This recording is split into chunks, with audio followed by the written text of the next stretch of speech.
moment. Does that count? No? Okay. Yes. What are the other styles of karate you train?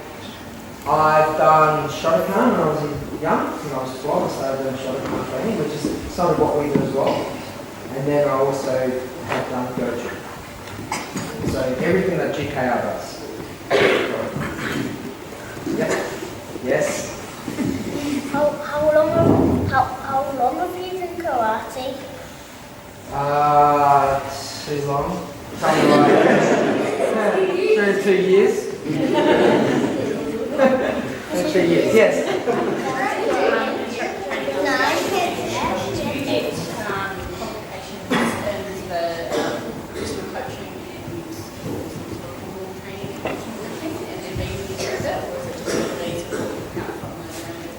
You mean in our system, when you go through this retraining program, or from your For yourself, personally, but I guess. Well, okay, good question. See, we do a lot of, because of the nature of what GKR is about, there's a lot of, as we talk about in training, a lot of personal development as well. So whether it's our own instructor training qualifications that we go through, and the guys have gone through, there's always components of personal development, like communications, people skills, the important stuff. Does that make sense? Beyond that, for us that also, gives us full time.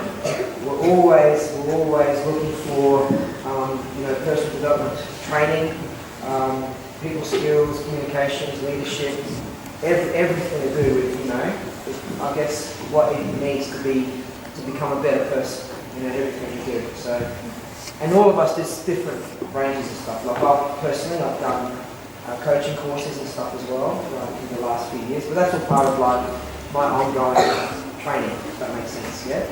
So it's mostly a choice in the matter. Yeah, mostly a choice. Yeah, it's fine. As to how far you want to take it. Yeah? Yes? What age did you start karate and why? Me? Yeah. I was 12, and it's because my dad wanted to take us to start karate, and I was 12, my younger brother was 10, and my youngest brother was 6. My youngest brother was really, we're 3 boys, we used to always muck around, each other at home. My dad always wanted to do karate, but he never could because of conditioning out of his legs. So he started us, and we started training when I was 12. What do you do to keep yourself motivated? Honestly, I hear this. So and this is the truth, when I visit and I teach, and I've been doing more teaching and visiting in the last few years than I had in the past, especially running black belt camps and stuff around the place, what motivates me is training with people, working with people like in the dojo, and just seeing what other people are doing. Like I'm kind of feeding off of what students and everyone else is doing.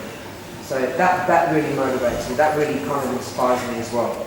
So, sometimes you might think, I'm here and I'm sort of motivating you, but I watch you train and I get motivated and I get inspired to want to do more for myself and then, give more back as well.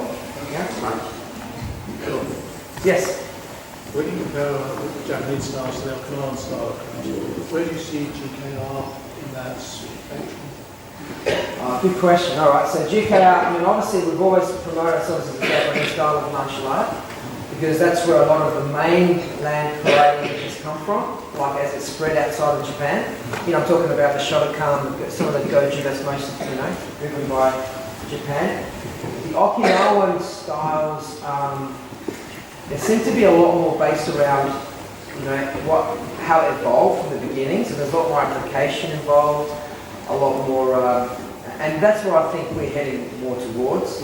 The style of training that we did today, it's very much something we've only started to teach just recently, and we're about to embark on a series of videos and workshops that we can teach all our instructors, because our goal is for every new student that walks into the karate club. A lot of people don't have the vision of what they can do in karate, and they don't really start to learn self-defense as early as they should.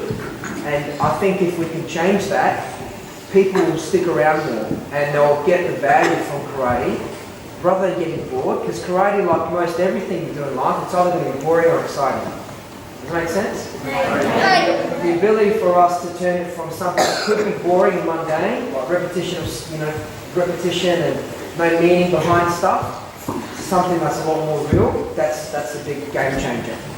And I think a lot of styles still teach in the old way, and I guess I don't want to compare us to what other clubs do. All I can think about is what I think we can do, to improve our training and our focus, and what that will do for our students in the long run, and for ourselves, because we need to inspire new people, and we need to inspire us that have been around for 20, 30 years.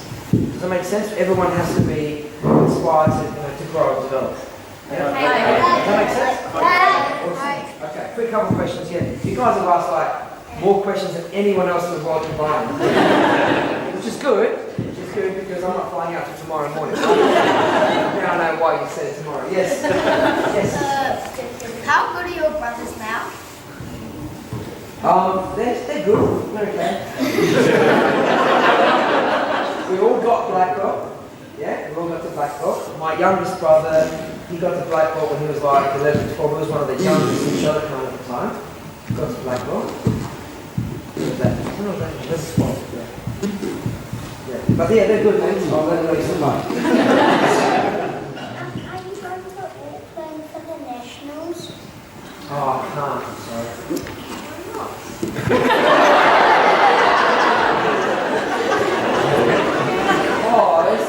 What date are they on? 17. Who said you're not, by the way? Are you going? No.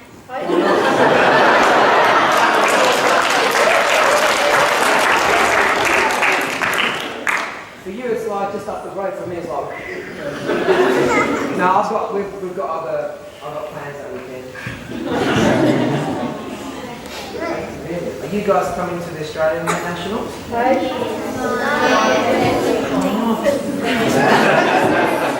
next question quickly. Yes. How old are your women? How old are my brothers? What are their names? What's their names? Okay, my next oldest brother is Gary, and my youngest.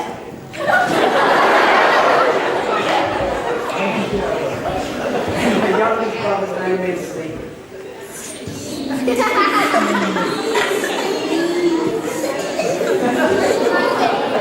yes. How do the cars get designed? So who does the designing of the cars? Well, the cars we have, they're like hundreds of years old. So they're traditional cars from, the masters of old that kind of created within their own style and system. So cars themselves are designed and were designed by one person. It's almost like, let's say for example, you're talking 200-300 years now, and some of them are creations of previous cars, that were designed, from the back in China and the Kung Fu style, the animal, the white crane and all that sort of stuff. And they were designed based on a personal sort of fighting strategy, if that makes sense. So we could almost say that every card that we learn, we're almost learning a complete fight strategy within our cards. There's certain principles and tactics and ways of moving that are kind of unique to that person that designed it. Kind of unique to his or hers maybe, fighting style. Does that make sense? Yeah. Good question. Somebody else? Yes. There's one of those combos you showed us before. Could you just go in, or would you go in and down?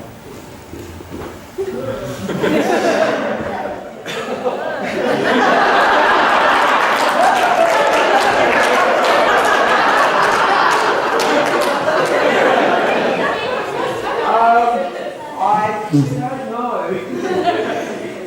don't know. I think just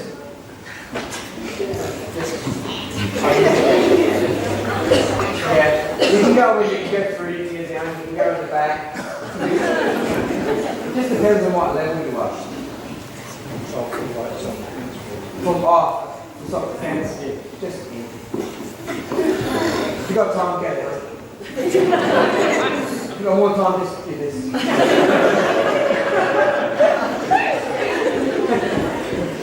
Okay, any other good questions? Yes. Roughly how many autographs have you done? such, I'll keep count actually. I'm up to 1,726,412.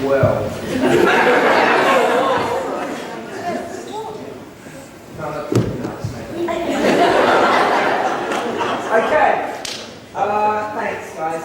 Let's line up, finish up, bow out, and then if you guys want to grab, should we grab a group photo? Yeah. A group photo. Some of you guys are like all excited because this is a bigger class than last night's Christchurch. I don't know if you guys got a rivalry thing going, but really, hold on. Let's give out lists because that's going to take about 4 or 5 hours to do. So quickly, I want to thank you guys again for your attention. It's been a long day, but well worth it. I mean, I enjoy training, I enjoy teaching and stuff, and I'm just hoping even if you just take away a few things from today, at least 5. Okay, and apply that to your training from now on. Yeah? Alright, thanks guys, let's sign up.